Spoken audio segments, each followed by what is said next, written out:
Hi everyone, my name is Mary Jo Burkhard, and I've been doing these videos on synthesis and integration of different information or messages that I've received in my work as both a channeler and somebody who helps with Reiki and other kinds of sessions, and it really helps specifically one-on-one sessions. And it feels like one of the things I'm seeing and hearing a lot that's coming up is around the stress in the world. And so it felt timely this week to integrate some things and talk about some things related to taking care of our nervous system. Now, one of the things I hear a lot from my guides, who are called Chardon, they oftentimes will invite us to say, be gentle with yourselves. And oftentimes that invitation to be gentle with ourselves relates to our nervous system. How can we be more gentle with our nervous system and how it interfaces and operates within the world? So I'm going to pull information from some of their messages. I'm going to pull some information from a lot of the sessions that I've had over a number of years. I've been doing this work for 6 years now.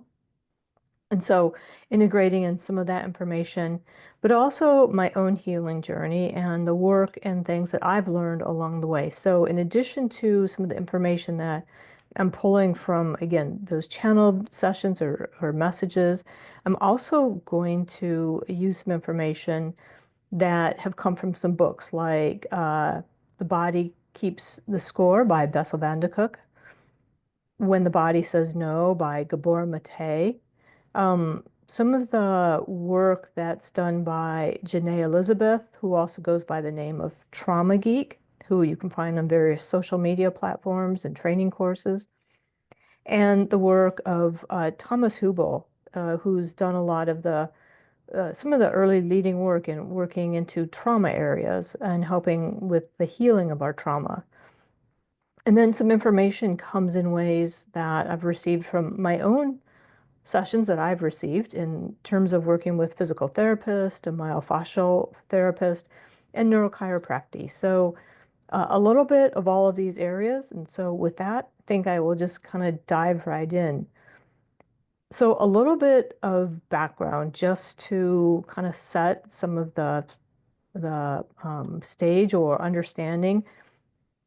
When I talk about our nervous system comes in two main categories. So we have the central nervous system. It's the part that's the central nerves that are up around our head. They come off and work to help like our eyes move or to keep, our mouth in function. So it's these nerves that run in our head. This is the central nervous system. And then there's the peripheral nervous system, which is the work of the rest of the body. And that peripheral nervous system, kind of the rest of our body nervous system, has two main areas. And one we would call the somatic nervous system. And that's the part of the nervous system that helps me move my body. So I have a nervous system action, it triggers the muscles, and then that helps to move the bones and helps me move my arm in various ways. We're not going to really be talking about that here today. We're going to focus on the other side of the nervous system, which is the autonomic nervous system, which are more of those automatic things that run in our body. I don't tend to think about keeping my heart beating. I don't think so much about like how my respiration or how my intestines work. Those are all part of the autonomic nervous system. And so that's the part that we're going to focus on and talk about that today. So if you don't care about any of that, just let it go. But sometimes people like to know where to place that into how the body functions. So when we think about being gentle with ourselves, two of the things that commonly show up for the people that I get to work with is that they will come in saying, I'm really stressed, I'm really anxious. And then one of the things that I oftentimes pick up is that their nervous system is what I call hypervigilant. It is on high alert. And it's almost like the nervous system is like, whoa, wait, what's happening? And we are in this place of just waiting for the other shoe to drop or waiting for the next thing to happen or watching. We're just really being observant and hyper vigilant. And we really can't come down because we're so hyper vigilant. And so part of what I help do is just help people kind of come back into their bodies and come out of that hypervigilant state. So what's kind of behind some of these things? And how do we move from out of our body and way up here to whoo, that maybe we could relax, we could rest. So when we think about this autonomic nervous system and we think about how our body responds to stress, I'm going to refer a bit to the polyvagal system. The polyvagal system is a theory. It isn't really that you can kind of lay out where that part of the nervous system is. Oh, this part relates to that, and this part is not part of that. The polyvagal is more of a theory, and it has some gaps in it, and it's not as comprehensive as you might imagine all of it would be. But when you think about it from a functional perspective of how we handle stress, it actually works and aligns really well. So we'll talk about that. So the polyvagal system focuses on two main areas of our nervous system. One would be the parasympathetic nervous system, and the other would be the sympathetic nervous system. And I promise that some of this jargon and language is going to drop away pretty quickly, but these ones I want you to remember: parasympathetic and sympathetic. And so within the parasympathetic nervous system, we have what is called a ventral or a lower branch of the vagus nervous system. And in this part of the nervous system, we are in rest and digest. So it allows us to just be calm. It allows us to have our gut function and to digest what we've eaten. It tends to have a slower heart rate, and we tend to be, again, more relaxed. We can sleep more easily in this space. And we also can do social connection. So we can easily interact with others. We can find joy in our friendships. We might, get together with people and have these social connections. We feel safe. We feel safe in our body. We feel safe to have these kinds of interactions. So this is a place where you're like, oh yeah, that's where I'd like to be all the time, in this ventral vagus, right? However, we live in this human life, and we live in a world where things are oftentimes happening a lot. And so we will often encounter things that will make us go, whoa, okay. Sometimes it's just an email. I feel like sometimes the poster child of this, I get some emails like, ooh, right? So emails can trigger us. The screeching brakes, that can trigger us. We hear things like, is that fireworks or is that a gun going off near me? That can trigger us. Being late for work can trigger us. People yelling at us can trigger us. Things we see in the news, on social media, those can trigger us. So lots of things can trigger us. We can also choose to trigger ourselves. I want to climb that mountain. Like, I am going to have to get out and exert myself. Boom, I need to trigger myself. I need to move into higher gear. I want to get out on the field and play soccer. Boom, boom, I'm going to run up and down. We're moving in a pretty intense way. So we need then to move out of this rest and digest space into an active state. And this is the sympathetic nervous system. So you've probably all heard of the fight or flight response. Fight, can I fight it? Flight, can I run away from it? So in addition to the helpful side of this, which gets us out into like our sports and our really interactive groups and things like that. Sorry, cat's rearranging me a little bit here. We will need to use this sympathetic nervous system when we encounter things that our body feels could be threats. Again, that email is probably not a threat. And some of the other things we encounter, we see on social media or others, we listen to it. It may not be an actual direct threat to us, but it can still brace us. It can clench us, and we can move into this system. In the sympathetic nervous system, our heart rate goes up. We get really active. We flood our body with cortisol, adrenaline, and that's where we get all of this activity and action. If that threat goes away, we will come on back down. But if we can't address that threat, if we can't run or fight, we will move into what is called the dorsal branch of the parasympathetic nervous system. So this is the partner side of that first, rest and digest. This is again, the parasympathetic, but it's the upper side, the dorsal side of the parasympathetic nervous system. And this is a place that we will go into freeze or fawn or tend and befriend. So kind of a couple of different versions of that. Freeze would be, I'm sure you've all seen like that rabbit that, your lights come across or you come out the door and it just freezes.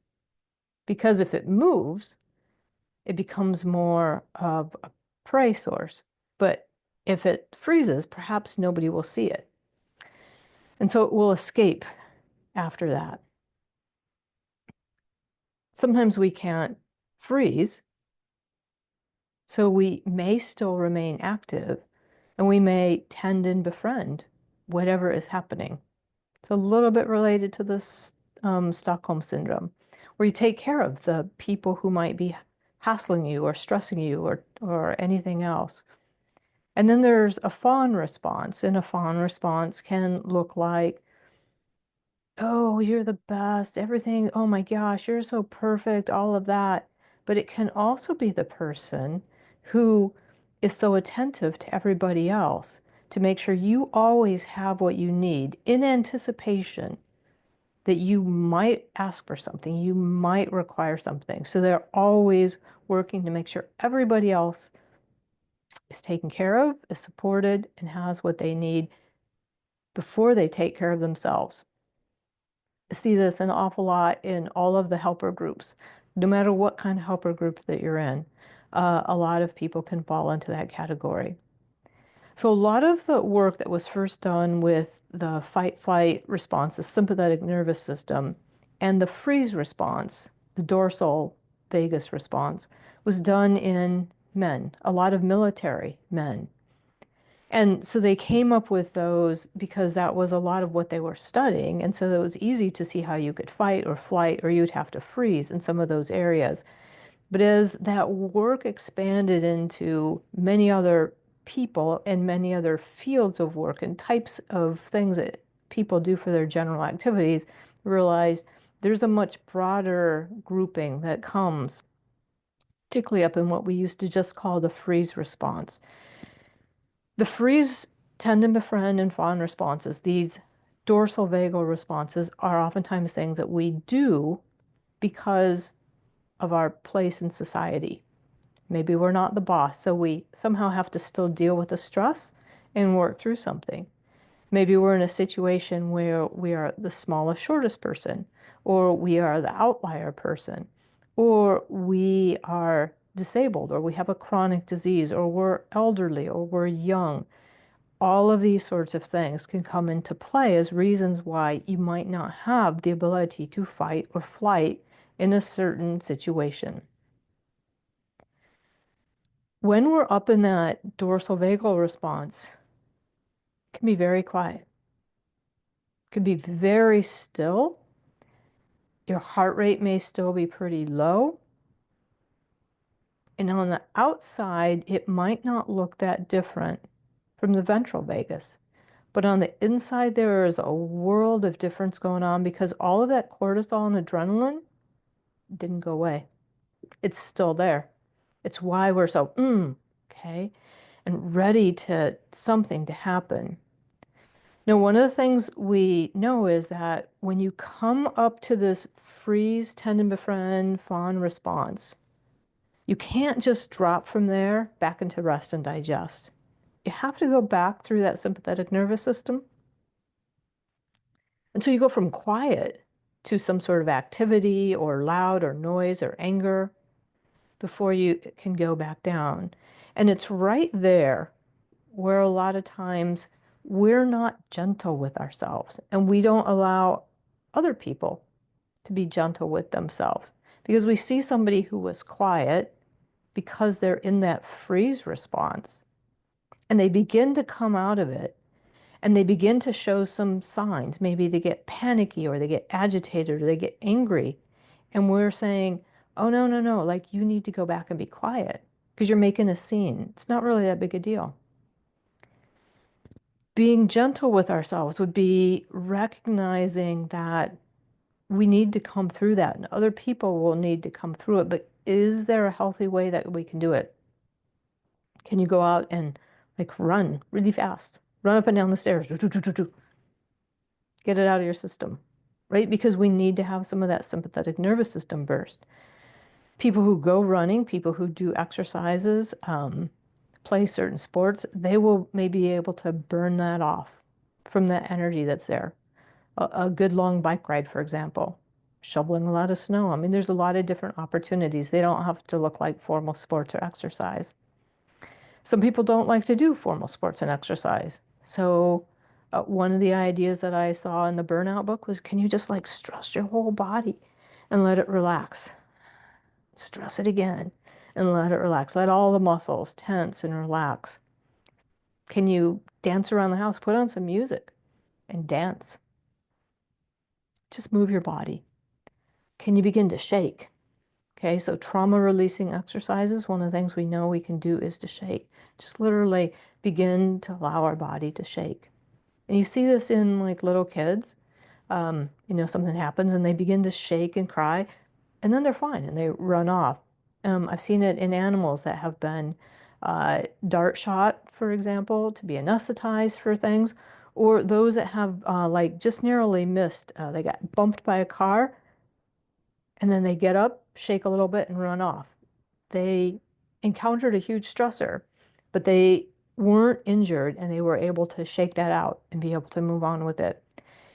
As adults, a lot of times things come at us and we just take those things and go, and just keep on going. And we don't let it out.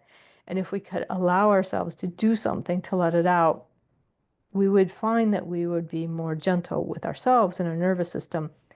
And our nervous system would allow ourselves to come back into our body. The problem with our nervous system being in fight, flight, or freeze is that instead of being up here in our frontal cortex, which is thinking, making good decisions, or at least making some thoughtful decisions, we're back here in our low brain, our reptilian brain, and it's our survival brain, and it's our brain that's always looking around, like, are we safe? What's happening? This is the hypervigilant part of our brain. So it's always back here, go, go, go. If we are back here, we're not up here, which means that our decisions are coming from way back here, our survival brain, which might be really great if we're being chased by that classic saber-toothed tiger. But again, might not be so great if we're just dealing with a complicated situation in our workplace, if we're dealing with a complicated situation in our family. We want to be able to think clearly.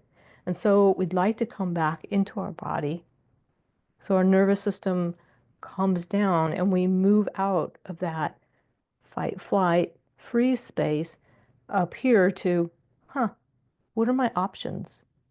What are the choices? What information do I have and what information do I need to be able to work through whatever it is?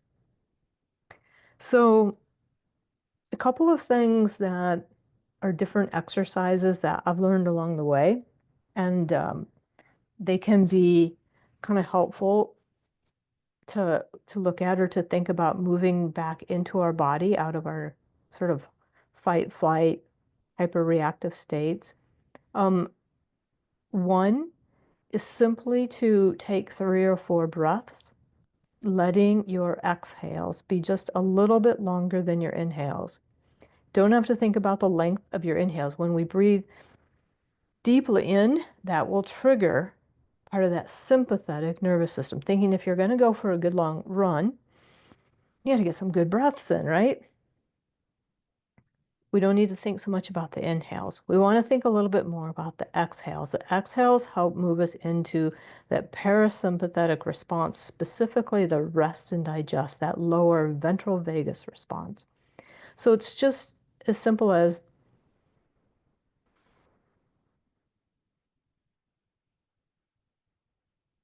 and you can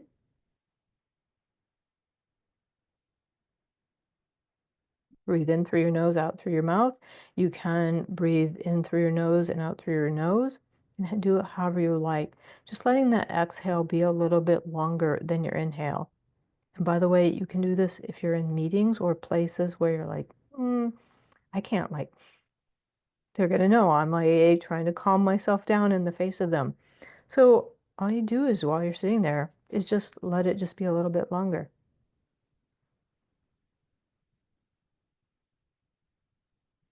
That's it.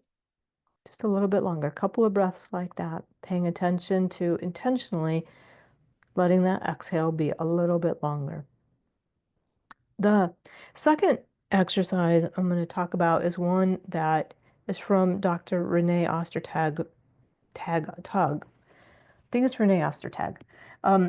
Anyway, she is a physical therapist who's done a lot of trauma work, and I love this little exercise. It's called the salamander exercise. And what you do is you keep your nose sort of facing in this direction, so facing forward. And it has 2 parts. One is we're either going to look out to the corners of our eyes. That's part one. And the other part is we just allow our head to drop to one shoulder or the other. And you can look in Dr. Ostertag's video where she describes this, and she goes into a lot more background on it. But pretty simply, it's just letting the ear drop. So I'm not trying to squash it down. I'm just letting it drop a little bit. So that's it. It's just a slight tilt. Okay. So what I do is I look out, for example, to my left, and I let my ear drop to my shoulder. So I'm going to end up looking at sort of like this 45-degree angle off to the side. And you'll notice I'm starting to get a yawn in here. There's like a release that will come up in my throat in this area. Okay. It's part of where the nervous system runs. Once you have that release, and it can be big like that, or it can be lighter, and I'll show you on my right side, which has a milder or gentler response to it.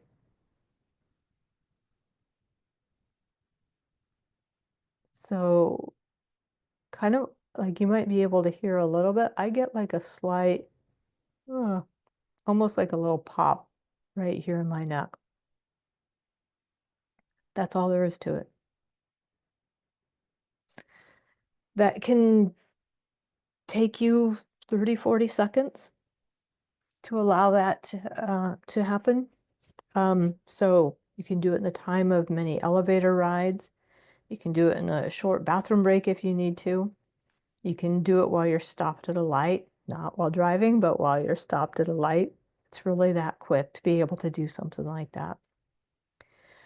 The third one I'm going to show you is really something that's part of what I do for Qigong. So I'm a Tai Chi Qigong practitioner. And when we think about the yin-yang symbol, so that symbol where we've got the yin and the yang coming together, light and dark, we'll think about different kinds of energies, what relates to some parts of our body. And so the back of my body is related to what's called the yang, Y-A-N-G energy. And that's the sun energy. So if I was walking on all fours, my back would receive that sun energy. But the backs of my arms, so the backs of my arms and the back of my body, this is all part of the yang energy that's there. And Yang energy is, it's bright, it's sparky, it moves us, it expands us. Yin energy is from the earth. It's a quieter energy. It's a more nurturing, softer energy. It's an energy that allows us to be more internal than external. And it's the front side of the body. So it would be the parts, if I was like on four legs, it would be the under part of my belly, the front part, the insides of my arms. And so one of the things that we do in Tai Chi and Qigong is we'll pull the energy in to kind of waken up our energy meridians. This is a great way, though, also to bring yourself back into your body, more into that ventral vagus space. So what I like to do is start by thinking, how am I going to pull sun energy into my body? So what I'm going to do is I'm just going to like stroke the outside of my arm from the top of my hand all the way up to the top of my shoulder. So if my hand were up here, it's coming down. So it's coming from the sun into my body. So that's what I do that. Just do that however many times you want. I usually do it like 7 or 8 times. Okay. And then I want to pull the earth energy, which is coming up the front of my body. So if I start from my legs, I'd come up the insides of my legs. But when I'm working just on my arms, the energy has come up the part. And now all I want to do is to have it come out my body to the top of my hand. So if you can imagine, this is the whole front side of my body. So what I do is I just swipe down. Again, the same number of times. So what this does is it helps to move the energy meridians and open up the energy. But it also, this self-touch sends a signal to your body, sends a message to your body that it's safe. And safety is something that you need in that ventral vagus space. We need to understand that we can have these releases. It helps to open up oxytocin. We can get a hug from somebody else, but we're kind of hugging ourselves in this space. And we're sending messages that we can drop our body back down into the ventral vagus space. So those are just some background and information on the polyvagal system, a little bit about how we can be gentle with ourselves. I mean, you can access and hack all sorts of different neurotransmitter chemicals in our body. I just mentioned oxytocin. Oxytocin, we think of as the love hormone, right? Where we hug or touch something. You can, again, self-touch, hugging somebody else, hugging yourself, but touching and hugging animals, holding an animal.